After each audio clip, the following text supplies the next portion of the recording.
Pranked. Clickbait. This is weird. Oh my god, I feel weird about it. Low-key, because I don't know you. Hi. What's your name? I don't really give out that information. Uh-huh. I keep it under lock. Oh my god, you wouldn't believe it. Yeah, I know. Oh my god, no way. I'm riveting.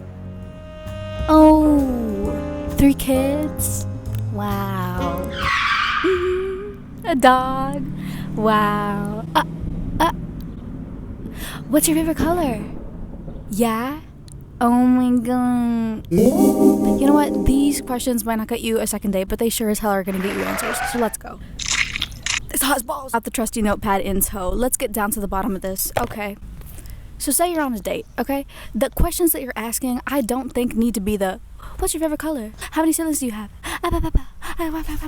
No. We need to get down, dirty and gritty right off the bat so they know what's in store. Gone are the days of playing around. So these questions are surefire ways to get you the answers you need. Let's get into it. Number 1.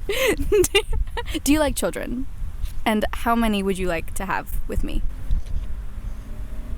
And when and where? Do you think people should turn their passion, use the wrong there, how embarrassing. Do you think people should turn their passion into a career or use a career to fund their passion? Okay, somebody's gotta make the money and somebody's gotta be whimsical.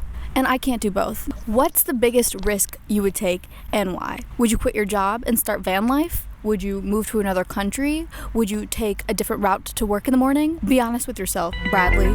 You're not about to be doing all that. Let me know. Number 4, what metaphoric concept would you use to describe a human and its society? Okay, like an apple in a bowl of fruit, a berry on a tree, maybe a microorganism in the body, maybe a star in the solar system. I grilled my friend Annika about this and she said a snowflake in a blizzard.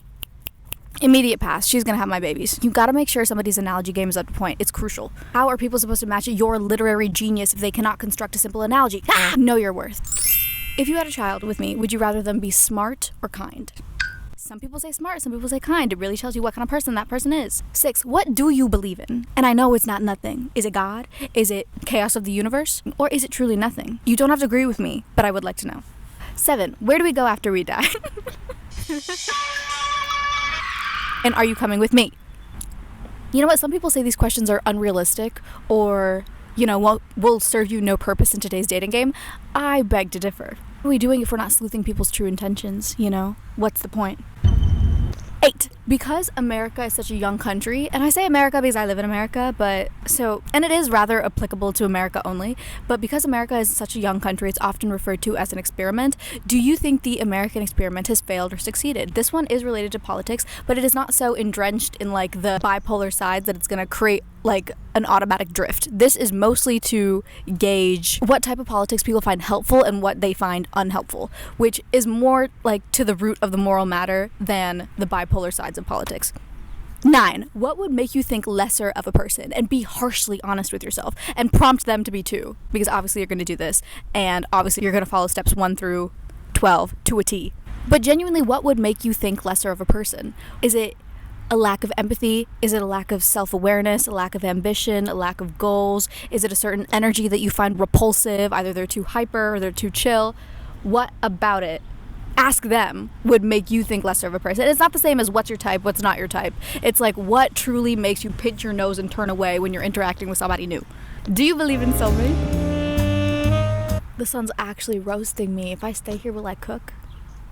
I've been cooking. 11, if there was no society, would you farm and settle or would you be nomadic? I think it tells a lot about a person's internal desire to either keep moving and travel or constantly be on the run or to settle down and start a family without overtly being do you want kids? Do you like children? And how many would you like to have with me?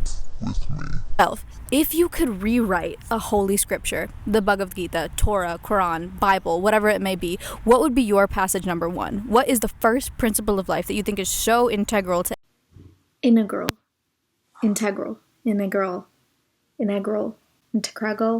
anything that you would make it your very first paragraph in divine scripture? Even if you don't subscribe to any of them, think about it like Disney, like Disney's first movie communicating their most valued moral. What would yours be? That's all I have for you today. Now listen, if these don't work, don't come at me because I don't even know why I'm saying that. These are going to work. They're going to get you answers, and they're going to unshroud the mystery that is the person that you're eating dinner with or getting coffee with or whatever. And if it scares them away, who cares? I hope these helped. I think this is definitely going to score you the second date, and if it doesn't, it's a natural vetting process and you didn't want to be at the table with that person in the first place. Okay, bless ya, love ya, ciao! Okay, I'm watching back what I just filmed, and it literally looks like I'm in a blue screen. Hello? Green screen. Because the way that the light is hitting the back of my hair, I just want to touch a leaf and prove that I'm in nature. Ooh. There you go.